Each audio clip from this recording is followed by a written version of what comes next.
Rain hammered the empty streets like it wanted to erase the night.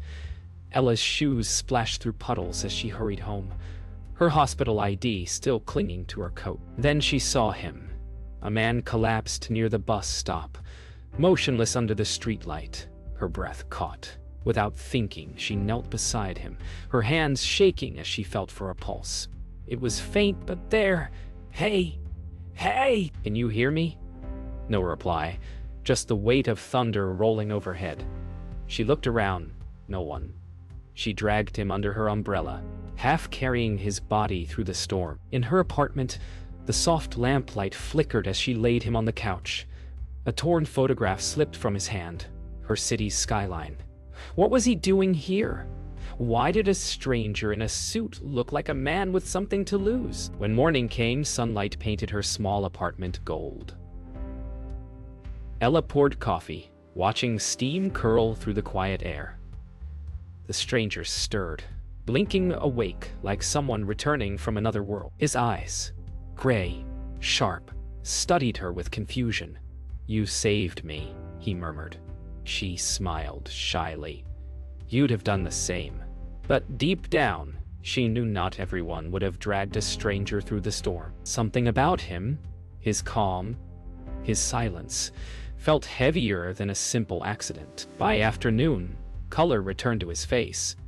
"I'm Daniel," he said finally, avoiding her eyes. Just Daniel. No story, no past. She didn't press, though the silence between them spoke volumes. When she helped roll up his sleeve to clean a wound, she froze.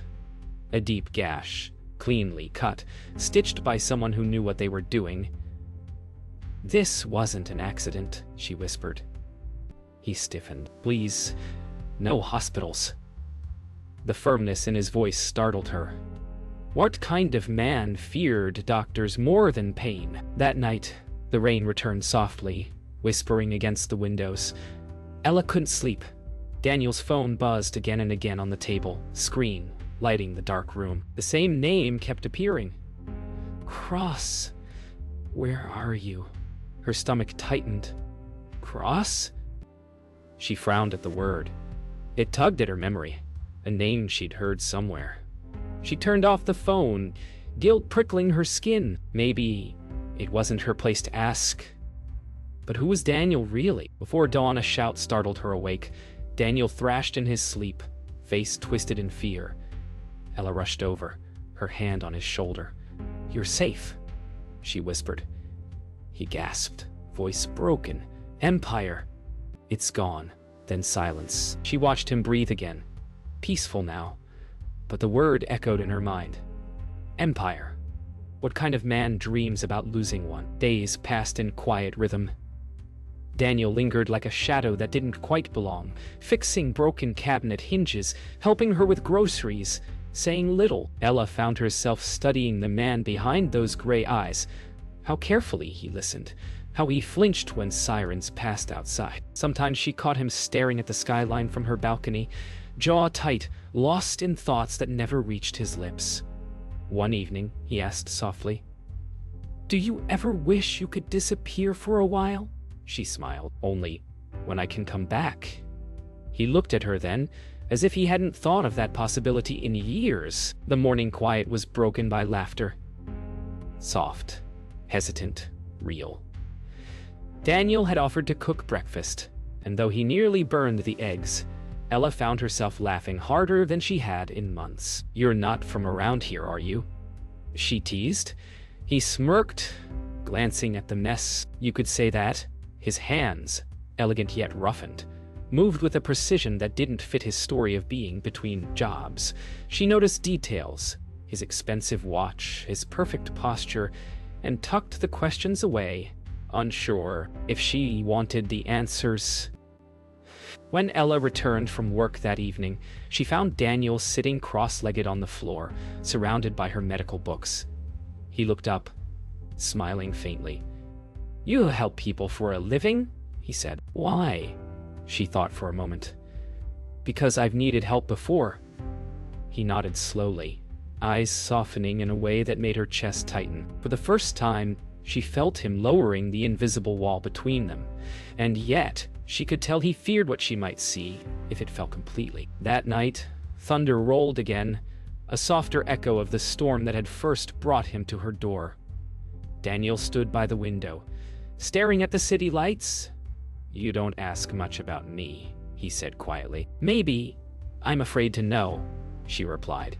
He turned, the light catching something vulnerable in his face. "If you knew the truth, you might hate me."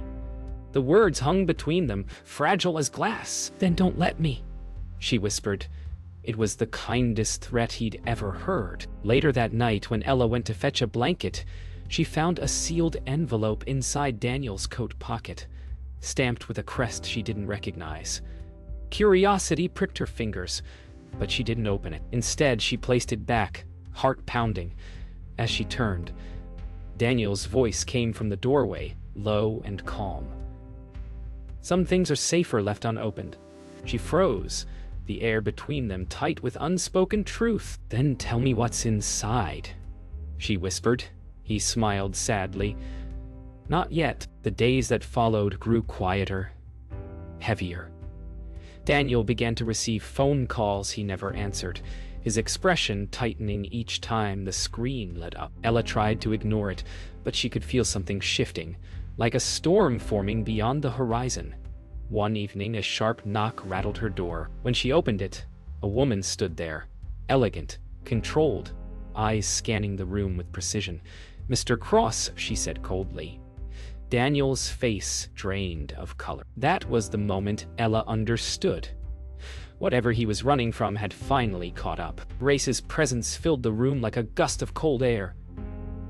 "The board is waiting, Daniel," she said firmly, ignoring Ella's stunned silence. "You've been gone long enough." The words sank in like stones. "Board, Daniel. Authority." He sighed, rubbing his temple. "Not now, Grace. You don't have the luxury of not now." Ella stood frozen, every piece snapping into place. The careful speech, the scars, the tension. He wasn't just some lost man. He was someone powerful, pretending not to be. And she had let him into her home. After Grace left, silence swallowed the room. Daniel sat on the edge of the couch, eyes fixed on the floor. "You lied to me," Ella said softly. He didn't look up. "I didn't want you to see that version of me." "Which version?" she shot back.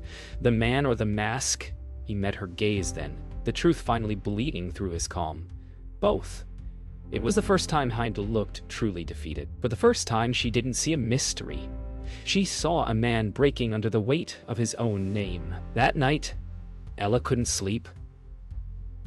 She sat on the balcony, cold wind brushing her hair, the city glittering far below.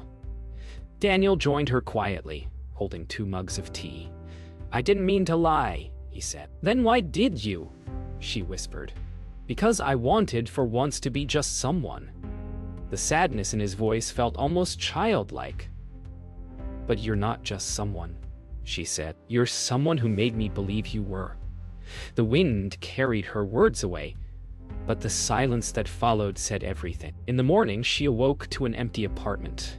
Daniel was gone, leaving only a folded note on the table. "Thank you for letting me be nobody." Her hands trembled as she read it. Outside, reporters' voices echoed from the street below, shouting the name Cross Industries, the same name from his phone, the same name from his nightmares. Ella closed her eyes, realizing the man she'd saved was the man everyone else wanted to destroy. The news hit like a wave she hadn't seen coming. Every channel, every headline, Daniel Cross, CEO of Cross Industries, missing after scandal. Ella stood frozen in the break room at the hospital, the coffee in her hand trembling. His face filled the screen, calm, professional, unreachable. The man she'd bandaged, laughed with, made breakfast for, was a billionaire. Her chest ached as reality pressed down. All those quiet moments, all those silences, were they just part of the lie? Or had he been telling her the truth in ways words never could? That night, she replayed every moment. The rain, the wound, the way he said her name. betrayal mixed with something more painful than anger. Grace called her phone unexpectedly, her tone clipped but not cruel. "He didn't mean to drag you into this. He was hiding from his board. From the people trying to break him," Ella's voice cracked. "Then why didn't he trust me?" "Because," Grace said softly, "trust was what he'd already lost." When the line went dead, Ella sat in silence, realizing that maybe Daniel had never been hiding from her, but with her. The next morning, the world outside buzzed with speculation. Corruption, embezzlement, power struggle, words tossed like stones. Ella scrolled through the headlines until one caught her breath. Insider leaks reveal Daniel Cross disappeared after refusing illegal merger with rival Victor Crane. She stared at the photo beneath. The same torn skyline he had clutched that night. Everything clicked. He hadn't been running from guilt, had been running from ruin. Her anger softened into something fragile and aching. Truth didn't erase the lie, but it made her see the man behind it. Later that day, she walked through the city in the cold, trying to find air that didn't feel borrowed. Billboards flashed his company's logo, glossy and perfect, while people whispered his name as though he were both hero and villain. Near the park, cameras surrounded a black car. She froze. It was him. He stood there, giving a statement to the press, wearing the same guarded mask she'd once seen tremble. He looked right past the cameras and straight at her. The crowd noise fell away. She turned and walked the other way, tears mixing with the wind. That night, she sat in the quiet of her apartment, staring at the photograph he'd left behind on her table. The same skyline from his pocket, the edges still water-warped. On the back, faint ink read, "Home isn't a place, it's who you trust." She traced the words with her thumb, heart breaking all over again. Somewhere out there, the man she'd loved was facing a war no one else understood. She couldn't fix his empire, but she could hold the truth. For now, that was enough. The city had turned Daniel Cross into a headline, not a man. Every screen displayed his downfall, his company in chaos, his rivals circling like sharks. Ella watched from her apartment, a mix of hurt and helplessness tightening in her chest. He had vanished again, but this time into a world far colder than her rain-lit street. She wondered if he ever thought of her, or if the walls of power had already closed in around him. People only saw the billionaire who fell, but she had seen the man who flinched in his sleep and smiled over burnt eggs. Across the city, Daniel sat in a penthouse that felt more like a prison. His boardroom had become a battlefield, filled with whispers and sharpened smiles. Victor Crane's voice echoed across the table. "Step down, Daniel. You've already lost their trust." Daniel stared back, calm but broken. "You can't steal something I built with my own hands." Victor leaned forward. "Watch me." The boardroom erupted, flashes of betrayal in every glance. For the first time, Daniel realized power meant nothing without someone who believed in the man behind it. That same night, Grace found him alone in his office, the city glowing below. "You can still fix this," she said quietly. Daniel shook his head. "You mean salvage it?" She stepped closer. "You walked away from the only person who ever saw you without the mask. Don't tell me you're giving up now." His jaw tightened, pain flashing in his eyes. "I don't know how to go back." Grace placed a hand on his shoulder. "Then learn." The words stayed with him long after she left. Meanwhile, Ella returned to her shifts, forcing normalcy into her days. Patients smiled, babies cried, monitors beeped, but her mind drifted elsewhere. One night, she passed a newspaper left in the waiting room. On the front page, Daniel's photo headlined, "Cross faces indictment." Assets frozen, her breath hitched. She turned the page, her fingers trembling, only to find an op-ed defending him. It read, "Sometimes, integrity costs everything." For the first time in weeks, A faint smile touched her lips. Maybe he was still fighting. Rain returned the next evening as if the sky remembered them. Ella walked home slowly, umbrella forgotten, letting the water soak her hair. She didn't notice the black car parked nearby until the door opened. Daniel stepped out, drenched, eyes hollow but alive. "I had to see you," he said. She froze, heart pounding between anger and longing. "You shouldn't be here." "I know." His voice cracked, but I couldn't disappear without saying I'm sorry. The world blurred in the rain between them. Two souls caught between what was and what could still be saved. The street was silent except for the rain. Daniel stood a few feet away, his voice trembling as he spoke. "They took everything, Ella. My company, my name, my reputation. But the only thing I can't stand losing is you." She wanted to walk away, to protect what little peace she had left, but his eyes stopped her. "You lied," she said quietly. "I did," he admitted, "because I thought you'd only see what the world sees. A billionaire who buys everything he wants. But I didn't buy you, Ella. I needed you." The words cut through the rain like a confession that had waited too long. They walked in silence until the rain eased. Daniel followed her upstairs, not speaking until she closed the door. "You shouldn't be here," she whispered. "I can't let you lose more." He looked around the small apartment, eyes softening at the sight of the couch where it all began. "This is where I found more than I ever built." She turned away, voice breaking. "And you still left." He stepped closer, guilt shadowing his face. "Because I thought I was protecting you." "From what?" "From me." The truth felt heavier than the storm outside. In the following days, Daniel began to rebuild, not his empire, but his name. He exposed Victor Crane's corruption to the press, handing over evidence that would clear him but destroy his fortune. "You'll lose everything," Grace warned. "Not everything," he replied. "Just what never mattered." When the story broke, headlines flipped overnight. Cross exonerated after revealing rival's fraud. Ella watched it unfold from her apartment, pride and ache twisting together. Redemption looked different than she imagined. It wasn't victory. It was humility. That night, Ella came home to find an envelope slipped under her door. Inside, a letter in his handwriting. "You once said you help people because you've needed help before. I never understood that until you." Her hands shook as she read. "If you ever forgive me, meet me where the rain began."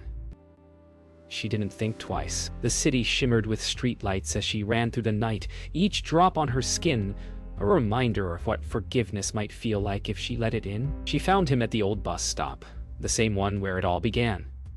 No storm now, only the soft drizzle and the hum of distant traffic. Daniel stood there, hands in pockets, looking up as she approached. Neither spoke. The silence between them carried more than words ever could.